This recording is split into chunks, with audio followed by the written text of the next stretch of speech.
And it comes to the breaking point because right now there's these two truths coming together. Engineers say input into a large language model, anything they take off the internet, a website, social media post, etc., is not copyrightable.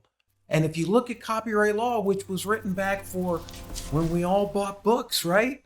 And when I would take this book, if I took it, I had to put it in this format to be able to sell it to somebody else. That's why the protection of a copyright is an old model that really isn't going to be able to handle things. We can't sue our way out of this. We're at a point where the old rules don't apply, and we need to move from protection to participation to move beyond sue and hope. Wow. The final episode of the AI Optimist for 2024 will be back January 3rd, 2025 with a new year. And you know what's wild about covering AI this year? The best learnings weren't from things that we got right. It were those moments where we got things completely wrong. Those what moments that force us to really stop and think about what we're doing with AI.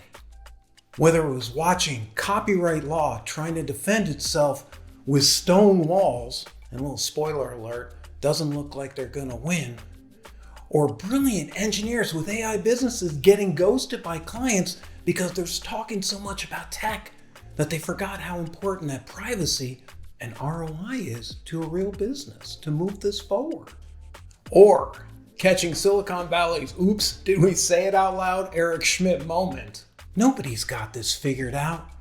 We're just reading a map that keeps morphing moment by moment. I'm Declan Dunn, and I help entrepreneurs, small businesses, and creatives take advantage of AI before it takes advantage of them. And I can say in the next year, we're going to be focusing on copyright and earning trust with AI for businesses, because this is what is one of the reasons is blocking AI adoption. Here's some AI assumptions turned upside down in 2024. The ones that really made us ask, are we really getting this right?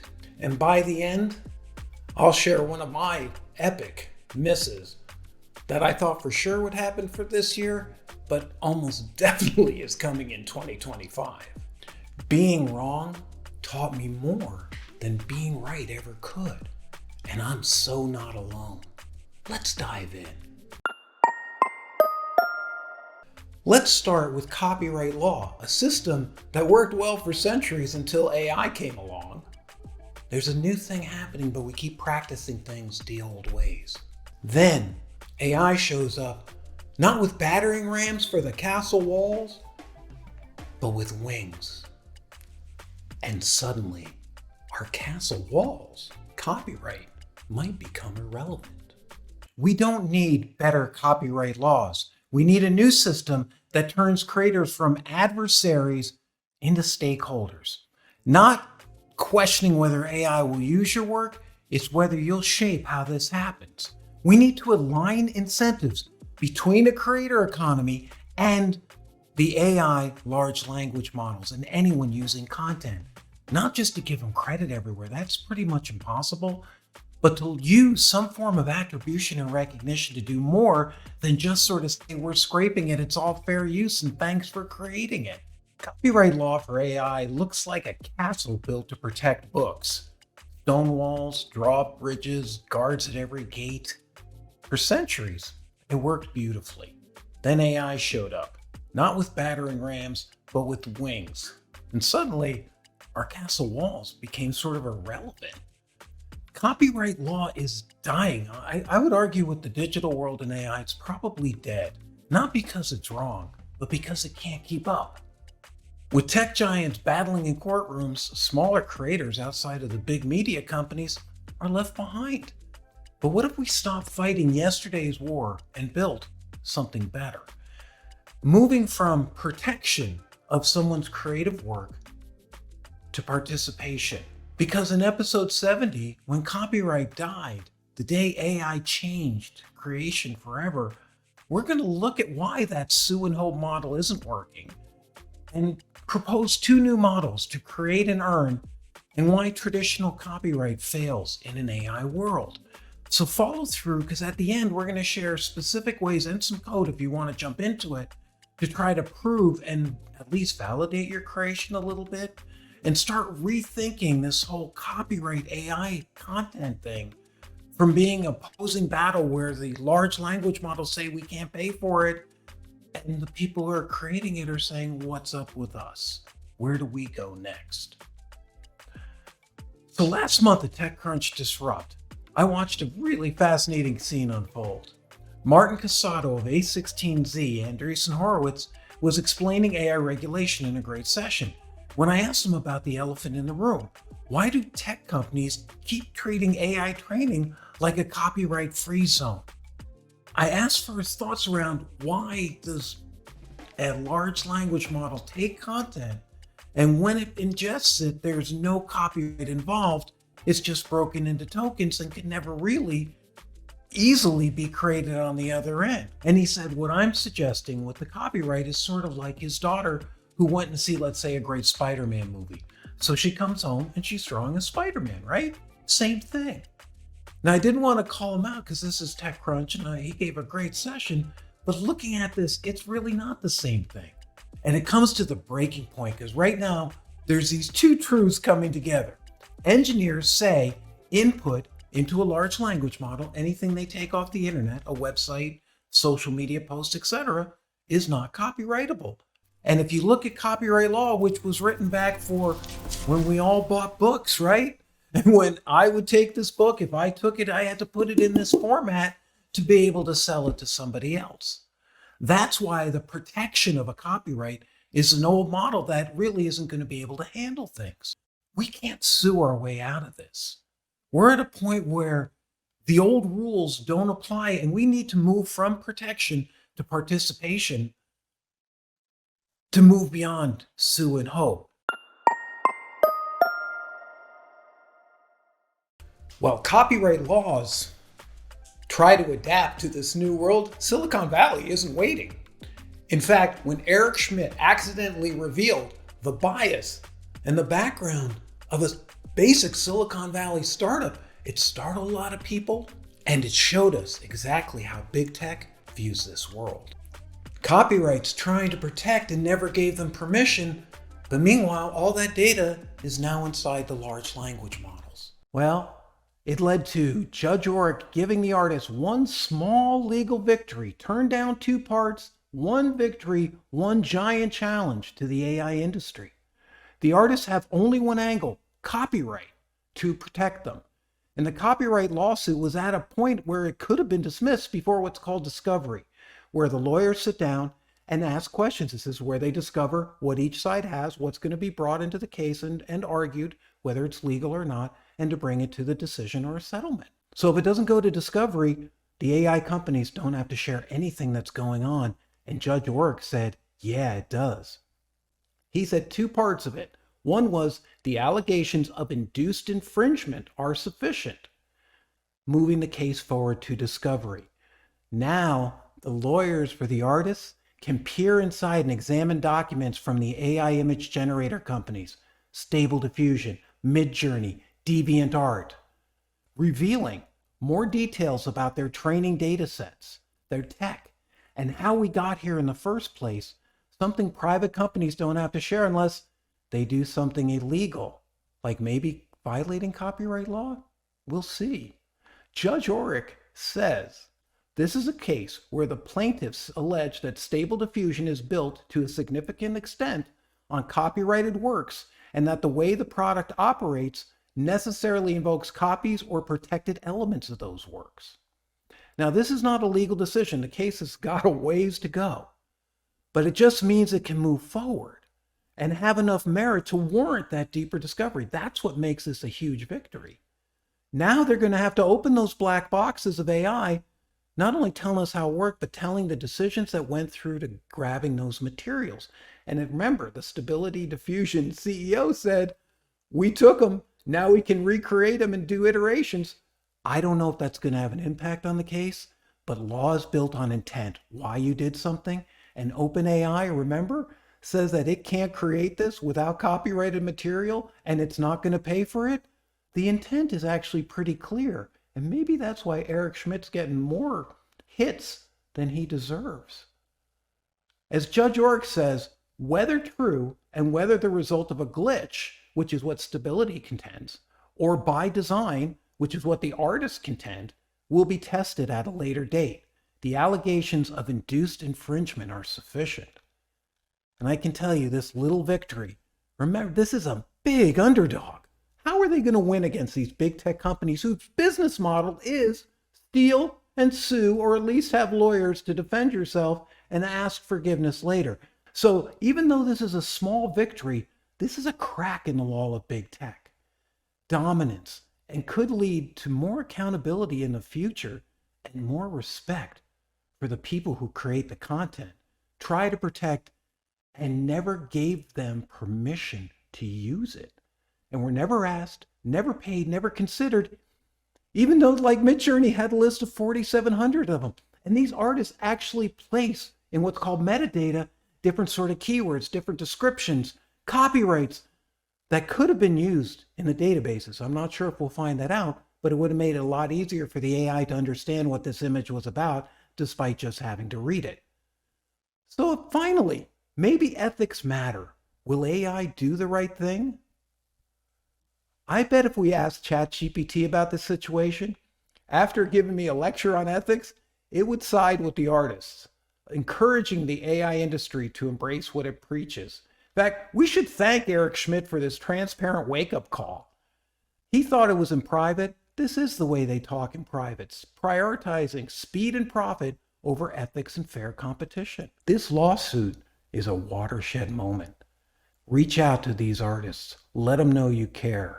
And even more, let the AI companies know that you should reach in your pocket when you get billions of dollars of funding and find a way to pay for the content that determines what your output is. Because that, theoretically, is a violation of copyright law, but honestly, it's not ethical. But while the big AI news is about battling over data and copyrights and all this thing, in the startup world and businesses that are happening, there's a different problem really going on.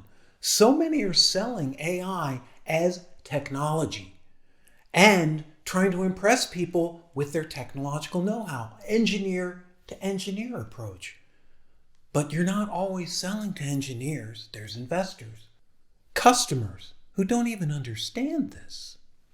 And as Jonathan Khorsandi of DWE shares, because engineers are so brilliant at what they do, it blows my mind that they never thought about how to get customers to actually say yes and pay for their product. Take a listen. Hey, in the end, we all know it's about the demo. Seeing is believing. Creating features excites the engineer. But you got to remember, just like feature creep hurts software, feature frenzy on a call can really ruin it and overwhelm people who might be customers. So the first step to sales isn't talking about the features, it's doing a bit of discovery and evaluation before you even do a demo.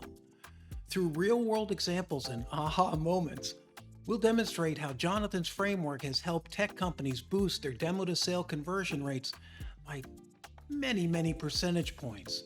It's not about dumbing down the tech. It's about smartening up the presentation and listening to the customer. What I'm learning here with tech companies in Europe and in the US and even in Asia, the companies I've been working with, because they're so brilliant in engineering and technology and product development, it blows my mind how they think through that. It means they speak that language really well, but they don't really speak sales that well. And so when they get an appointment, they get so excited. Oh my God, they get excited. And for good reasons. They worked really hard. And then they get the meeting and they're like, look, can I just show you all the stuff that we built? Because it's so damn exciting. And they go in, they do demo and they bah, bah, bah, bah, and the people sitting there politely, yeah, no, nice colors. That looks good. And then they ghost them like a bad date. And then they realize, wow, what happened? I thought the demo went well. You know what? We need other product, other features. And I'm like, no, time out. You don't have a problem issue. You don't have a product issue or a feature issue. You have a process issue around sales. So we get start getting more and more involved in the discovery phase of things. Like, how do you do a good discovery call? And we boiled it down to a template that's like 3 pages on PowerPoint. But then we infused it with, I don't know, are you familiar with SPIN, the SPIN framework, SPIN selling framework? SPIN. So SPIN was created roughly 30 years ago. It stands for situation, problem, implication, and need payoff. And it works really well in tech companies and B2B. And now we use AI basically to say, okay, you know the framework. Now analyze our client's company. And then this is our client company. This is their website. This is their LinkedIn profile. This is who our ICP is, who we're trying to sell to. Develop the right spin questions for a discovery call. And then you have the script that's generated by AI, but was prompted by common sense, a spin framework, because AI knows the spin framework. It's been around for a long time. And now our clients basically go, okay, I now know what question to ask when on a discovery call. And then we teach them the discovery calls to discover if there's a fit. And at the end of the discovery call, you said, I think we have a fit. You mentioned these 3 things. And if you resolve those, on the next call, I like to show you how we resolve at least 2 out of those 3 questions. Let's talk next. And then you book that. That's the close of the discovery call. So I think once you have the appointment, then you can use AI to kind of develop a script for you to do the right kind of discovery. And then there's tools depending on how big your organization is, like Gong. Gong is really good for like listening in on your sales calls and then coaching you on how you could do things differently and better, and how like the ratio between asking questions and being silent and taking notes and intonations and all that, it rates you on your efficiency and based on, and that's a machine learning across many different industries. So if you say, I'm a software as a service for fintech, it'll be like, oh, we've got hundreds of those calls in our library. Here's what works best. Here's the types of questions you should ask. So that's AI for as you're doing the sales calls and recording your own sales calls.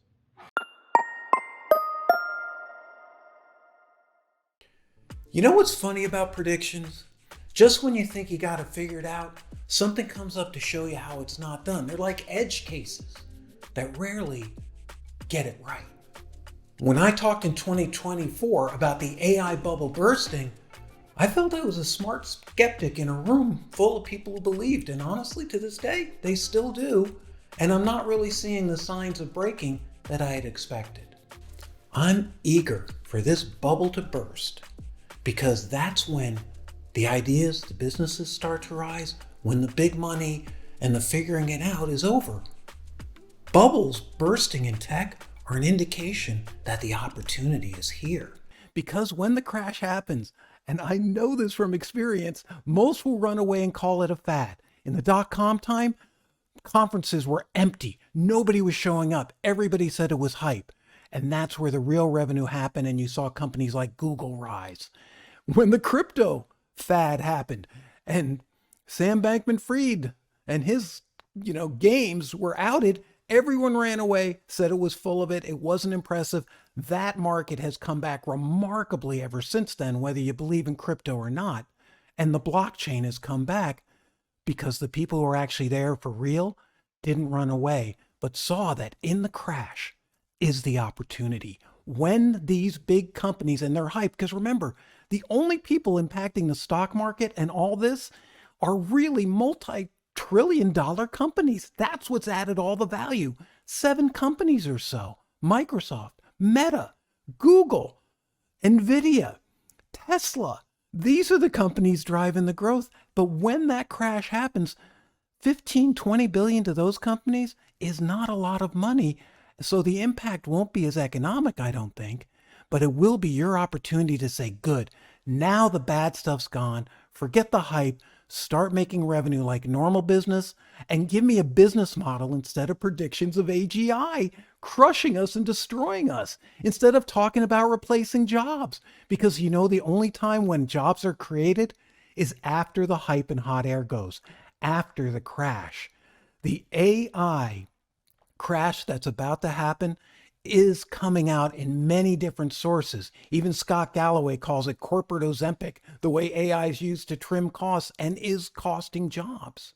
But do you want to create opportunities? When the bubble bursts, that's when we wake up. That's when everyone is waking up right now. It's the end of the AI world as we know it. What are you going to do post-hype? Focus on customized solutions. And while everybody's running away calling it a fad, this is your opportunity. This is where AI really grows and really penetrates everything we do.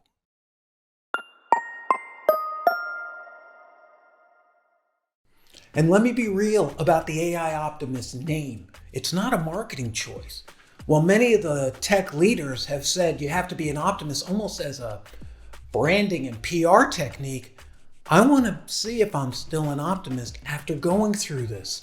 And after being in the weeds of AI for a year, interviewing leaders in the industry, as well as putting and working on my own projects, what I'm finding is something that surprises me, but is pretty obvious if we had a chance to look back. After all, hindsight is easier, right? See, the real story about 2024 and AI is not about technology. It's about people trying things, messing up, testing, and evolving. We're in a fast pattern of evolution with AI that has probably a 1 to 2 year window before we really see the possibilities of what we can all leverage and figure out how to use it. That's the thing about early movers. They often can't see what it's going to become because they're trying to bring the old world into the new, the software world into a world built on data, not just software.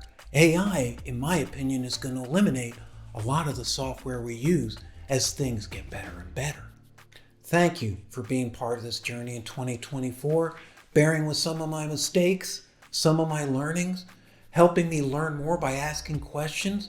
And we'll be back January 3rd, 2025 with a focus next year on copyright. Not only should people have it, but what should we do about the input, and shouldn't we be able to copyright the output? And stay optimistic, because even though things may look or even get a lot tighter, especially on the money end, if you're in it for the long run, get those shoes on, get in shape. We're running a marathon, but in the end, you're going to figure out something that no one's ever seen before. And that is sort of why we're all in the AI industry for real. That's the cool stuff that's happening. Thanks for sharing it with me.